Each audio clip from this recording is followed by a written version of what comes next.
मेरे बच्चे बाहर जाके पढ़ लें, बाहर ही सेटल हो जाएं, लेकिन पाकिस्तान के अंदर पाकिस्तान को एज अ कम्युनिटी प्रोग्रेस ना करने दो। ये जिम्मेदारी आप लोगों की है कि आप इस चीज को डिकोड करें कि ये ऐसा क्यों कर रहे हैं, ना कि डॉक्टर सैयद रिजवान अहमद की, जो एक इंडियन मुस्लिम है, ना कि पाकिस्तानी मुस्लिम। तो सर मुझे ये बताइए ना कि जो भी माइनॉरिटी होती है किसी भी कंट्री की हो, चाहे वो पाकिस्तान की हो, चाहे भारत की हो, दुनिया में किसी भी जगह हो, तो वो कहीं ना कहीं थोड़ा सा दबके रह रही होती है। तो जैसा नसीरुद्दीन शाह साहब ने कहा था कि वो पाकिस्तान में ज्यादा महफूज समझते हैं और वो भारत में अपने बच्चों के लिए भी डरते हैं, ये भी उन्होंने किसी इंटरव्यू में कह चुके हैं, रिकॉर्ड पर है। तो आप एग्री करेंगे उनकी बात से? देखिए, माइनॉरिटी को जो आपने ये वर्ड बोला कि दब के रहना चाहिए, नहीं, रहना चाहिए, रहती है, रहना नहीं चाहिए, मैं नहीं कह रही रहना अच्छा, चाहिए। रहती है। उस वर्ड को दब के को मैं थोड़ा चेंज कर देता हूं। Living as a minority is an art, it is a social art जो सबको आनी चाहिए। फर्क इतना है कि इंडिया में जब हमारा पार्टीशन हो गया on grounds of religion, population के आधार पर जब square fit area east Pakistan and west Pakistan create कर दिया गया, army, tanks, weapons, economy, assets के भी डिस्ट्रीब्यूशन हो गए, लाइब्रेरी में रखी हुई किताबों तक के डिस्ट्रीब्यूशन हो गए, and India became an secular nation, then क्या ये जस्टिफाइड है? आजादी की लड़ाई के नाम पर मुसलमानों के एक बड़े वर्ग ने एक आवाज उठाई, उनको एक इस्लामिक मुल्क मिल गया, उन्हें हरा झंडा मिल गया, उन्हें चांद तारा मिल गया। अब हम बचे हिंदुस्तान में रहने वाले मुसलमान। क्या ये जस्टिफाइड है कि हम उसके बाद भी शरीयत की बात करें? क्या ये जस्टिफाइड है उसके बाद भी रिलीजन फर्स्ट की बात करें? पूरी दुनिया में मोहतरमा ऐसी मिसाल नहीं होगी कि मजहब के नाम पर एक मुल्क के दो टुकड़े हुए, कत्लेआम हुए, रेप्स हुए, आपस में दुश्मनियां बढ़ी इतनी जो शायद पूरी दुनिया में कहीं ना बढ़ी हो, जिसमें एक मुल्क रिलीजियन ग्राउंड पे इस्लामिक नेशन बना, पर दूसरा मुल्क उसी टाइम उसी दौर में सेकुलर नेशन बना। उसने फंडामेंटल राइट्स अपने पूरे मुल्क के हर बाशिंदे को बराबर दी।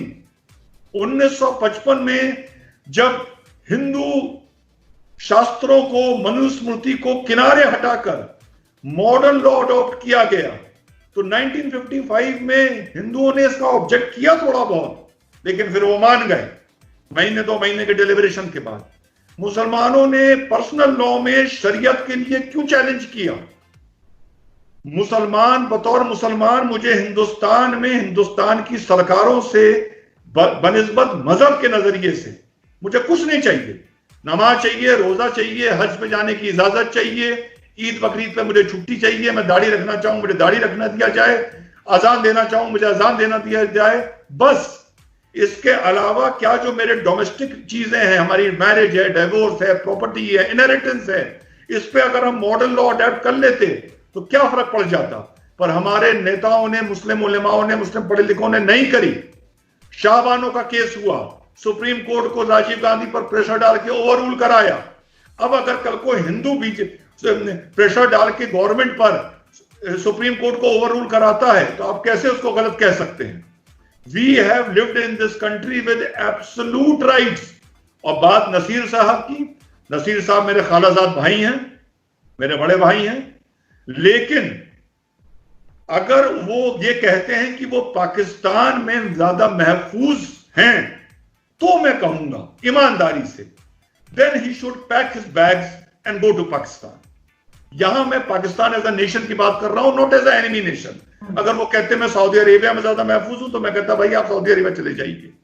इंडिया ने नसीर साहब को क्या नहीं दिया?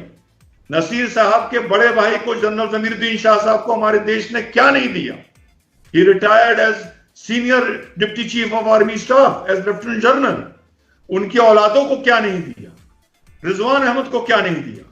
अगर हम जैसे पढ़े लिखे मुसलमान, जिनको उस देश ने पैसे से, इज्जत से, तालीम से नवाजा है, अगर हम ही ना शुक्राने हो जाएंगे, तो नसीर साहब के इस बयान का एक फिर वही पुरानी बात, अनपढ़ मुसलमान पर क्या फर्क पड़ेगा। We should be the torch bearers of nationalism, we should be the, we can have political differences with Narendra Modi, but ये कहना कितनी बार, अच्छा जब एक आदमी आप ये कहती हैं कि मैं महफूज नहीं हूं, मान लीजिए कराची में महफूज नहीं हूं, तो आपको उसके साथ 2 या 3 मिसाल तो देनी पड़ेगी ना, कि एक बार मैं रात को आ रही थी 10 बजे, मेरा 4 आदमियों ने मेरी गाड़ी रोक ली, मेरी गाड़ी के शीशे तोड़ दिए, रोक के मेरा पर्स छीन लिया, वगैरह वगैरह वगैरह। नसीर साहब ने जब ये बात बोली कि वो देश में महफूज नहीं है, क्या वो और उनकी फर्स्ट फैमिली मींस वो और उनके बच्चे, क्या सब मिलके 3 ऐसी मिसाल दे सकते हैं जब मुंबई में या देश के किसी कोने में उनको इज्जत ना मिली हो, उन्हें प्यार ना मिला हो, या उन पर अटैक हुआ हो, या उनके घर के दरवाजे तोड़े गए हो क्योंकि वो मुसलमान थे। ऐसे मुसलमानों ने एक आम गरीब अनपढ़ मुसलमान के लिए इस देश में ज्यादा समस्या खड़ी कर रखी है बनिस्बत हमारे मौलानाओं के।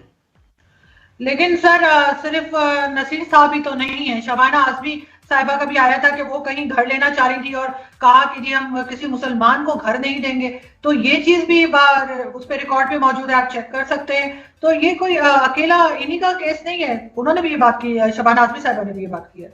बिल्कुल मैं मानता हूं की है, लेकिन जैसा मैंने आपसे बताया कि वी एज इंडियन मुस्लिम्स, हम लोग को as art of minority living नहीं आई।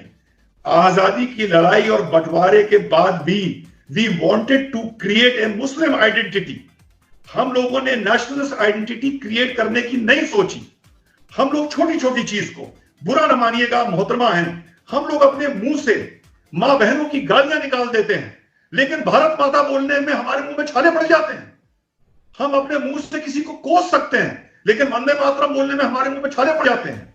तो जब आप अपनी आइडेंटिटी क्रिएट करेंगे और उस आइडेंटिटी को आप एक न्यूसेंस के साथ जोड़ देंगे, प्रोग्रेस के साथ नहीं जोड़ेंगे।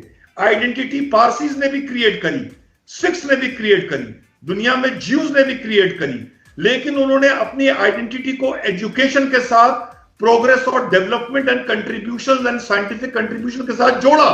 इस मारे उनकी आइडेंटिटी, सेपरेट आइडेंटिटी को सोसाइटी ने, वर्ल्ड ने अब्सॉर्व कर लिया, बर्दाश्त कर लिया। अगर मुसलमानों को अपनी आइडेंटिटी क्रिएट करनी है तो पहले पढ़ो, किसी भी मुल्क में हो, फिर अपने अंदर नेशनलिज्म पैदा करो, कंट्रीब्यूट करो उस सोसाइटी में, मिसाल पैदा करो, उसके बाद आप अपनी आइडेंटिटी क्रिएट करो। अगर अपनी आइडेंटिटी को आप न्यूसेंस के साथ क्रिएट कर दोगे तो दूसरी तरफ से भी जवाब देने वाले लोग खड़े होंगे, और वो अब धीरे धीरे खड़े हो गए हैं। जहां हिंदू मुसलमानों में दरार आ गई है, शबाना आजमी को भूल जाइए।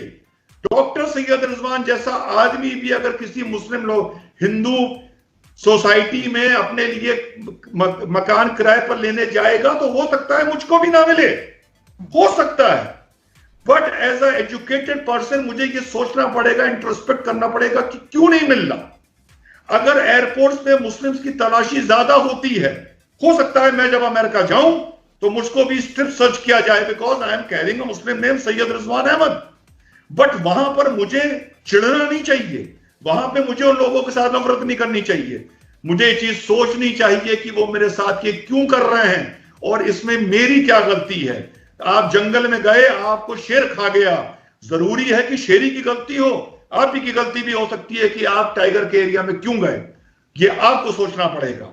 आपको भी दूसरे की इज्जत करनी पड़ेगी, दूसरे की आपको भावनाओं का और दूसरे के इमोशंस का, आपको उसके फेथ का, उसके कल्चर के कदर करनी पड़ेगी, तभी जाके कंपैटिबिलिटी होगी। और इसी बढ़ते कम्युनिज्म का शिकार कल को मैं भी हो सकता हूं।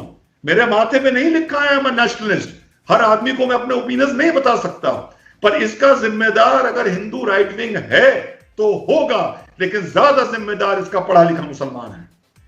लेकिन सर चाहे किसी मजहब की इज्जत हो, चाहे किसी कौम की हो या किसी की, वो खुद होती है। आप किसी को मार पीट के जबरदस्ती में नहीं करवा सकते। जैसे मैंने बहुत सी वीडियोस देखी हैं जिसमें सोशल मीडिया पे कहां तक सही है वो मुझे नहीं पता, लेकिन मार मार के कहा जा रहा है कि जय राम बोलो इंडियन मुस्लिम्स को। तो ये बात जो है कि आप जैसे कह रहे थे कि वंदे मातरम या कुछ बोलने में क्या जाता है, लेकिन वो इंसान की अपनी मर्जी होनी चाहिए ना। आप किसी को जबरदस्ती अगर नमाज भी पढ़वाते हैं तो वो भी बेकार होती है, जब तक वो दिल से ना पढ़ना चाहे। सिर्फ वो तो सिर्फ सजदे हो गए, खाली सजदे। या जैसे बहुत से लोग जबरदस्ती रोजा रखवा देते हैं, वो हमारे यहाँ कहा जाता है फिर वो फाका है, क्योंकि वो दिल से नहीं चाह रहा हो कोई इंसान रोजा रखना।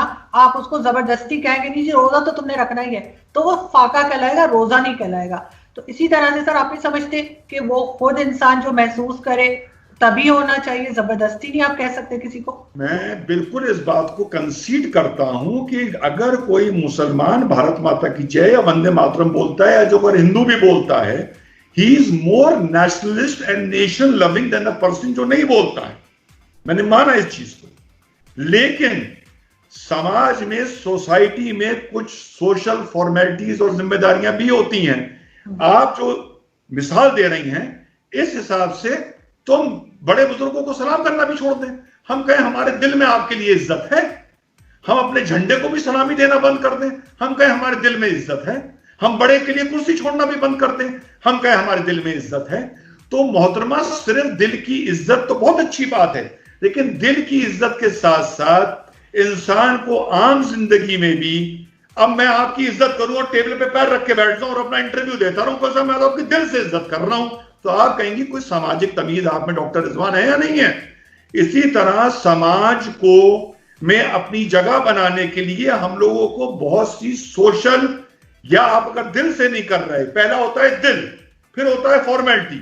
अगर आप फॉर्मेलिटी भी दिल से नहीं कर रहे, फॉर्मेलिटी भी नहीं कर रहे, तीसरी चीज क्या बची? जिद बची।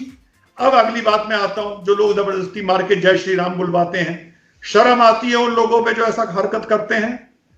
जो इस तरह से कुछ वीडियोस आए, कुछ लिंचिंग के वीडियोस आए, गौ रक्षा के नाम पर लिंचिंग कुछ लोगों की गई, शर्म की बात है। लेकिन मेजर हिंदू कम्युनिटी ने उसका क्या रिएक्शन दिया? लिंचिंग को बीजेपी ने सपोर्ट किया, इसका एक मुझे आप स्टेटमेंट दीजिए। लिंचिंग को आरएसएस ने सपोर्ट किया, इसका एक स्टेटमेंट आप दीजिए। लिंचिंग को इंडिया की इंटेलेक्चुअल हिंदू क्लास ने सपोर्ट किया, आप मुझे उसका एक उदाहरण दीजिए। किस इंडिया के चैनल ने उसको सपोर्ट किया, आप उसका उदाहरण दीजिए।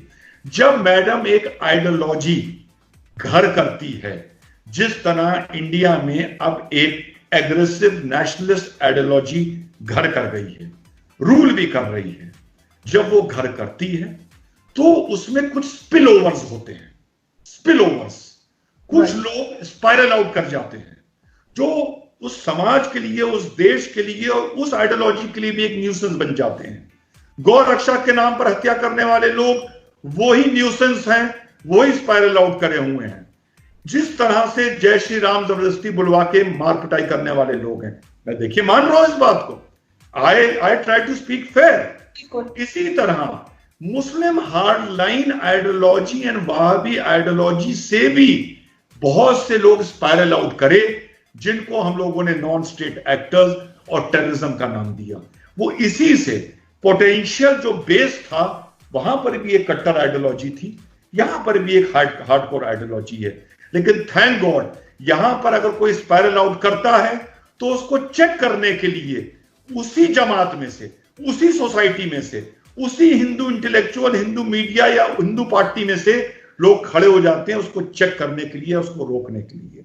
ऐसे ही क्रिश्चियनिटी में हुआ, ऐसे ही जुडिज्म में हुआ। अफसोस कि जो मुसलमानों में से स्पाइरल आउट करे, उनको जिहादी बनाकर, गाजी बनाकर, मुजाहिद बनाकर इतना उनको हवा दी गई कि वो एक न्यू नॉर्मल हो गया मुस्लिम सोसाइटी का, कि अगर तुम दूसरे के साथ अनकंपैटिबल रहोगे, समझो